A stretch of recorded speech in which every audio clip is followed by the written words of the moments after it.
जय जवान जय किसान का नारा देने वाले साबिक वजीर आजम आंजहानी लाल बहादुर शास्त्री की भी आज 170वीं जयंती है। मुल्क उनकी खिदमात को याद कर रहा है। जवाहरलाल नेहरू के गुजर जाने के बाद लाल बहादुर शास्त्री के कंधों पर मुल्क को तरक्की और खुशहाली की राह पर ले जाने की जिम्मेदारी आ गई थी, जिस जिम्मेदारी को उन्होंने बखूबी निभाया भी था। आलमी सतह पर लाल बहादुर शास्त्री ने मुल्क के वकार को बुलंद किया। 1965 की हिंद पाक जंग हुई। पड़ोसी मुल्क के साथ अच्छे ताल्लुकात बहाल करने की गर्ज से लाल बहादुर शास्त्री ने रूस के ताशकंद का सफर किया, जहां दोनों मुल्कों के सरबराहान ने मुआहदे पर दस्तखत किए। ताशकंद में ही दिल का दौरा पड़ने से उनका इंतकाल हो गया था।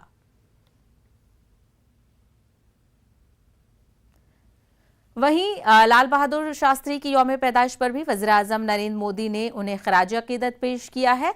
उनकी जयंती पर खराज अकीदत पेश करते हुए वज़ीर आज़म नरेंद्र मोदी ने ट्वीट किया है। साबिक वज़ीर आज़म लाल बहादुर शास्त्री, जिनको उनकी जयंती पर खराज अकीदत पेश करता हूं।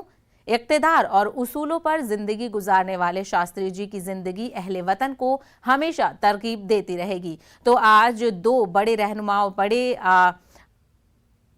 गांधी जी और लाल बहादुर शास्त्री जी दोनों की यौम पैदाइश है, जिसके मौके पर वज़ीर आज़म नरेंद्र मोदी ने ट्वीट करके उन दोनों को खराज अकीदत पेश किया है। इस वक्त हम आपको वज़ीर आज़म का ट्वीट दिखा रहे हैं, जिसमें उन्होंने लाल बहादुर शास्त्री को खराज अकीदत पेश किया है।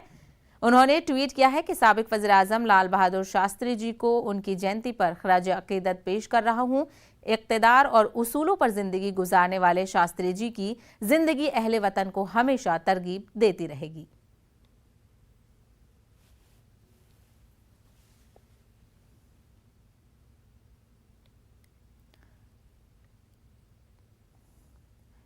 तो आप देख सकते हैं टीवी स्क्रीन पर वज़ीर आज़म नरेंद्र मोदी ने लाल बहादुर शास्त्री जी को उनकी जयंती के मौके पर खराज अकीदत पेश किया है।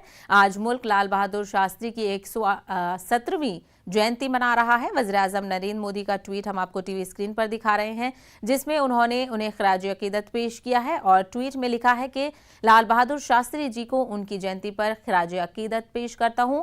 इक़्तिदार और उसूलों पर जिंदगी गुजारने वाले शास्त्री जी की जिंदगी अहले वतन को हमेशा तरगीब देती रहेगी। जिस तरीके से उनकी जो मुल्क के लिए खिदमात थी, उनको आज मुल्क भर में और बैरून मुल्क में भी याद किया जाएगा। आपको बता दें कि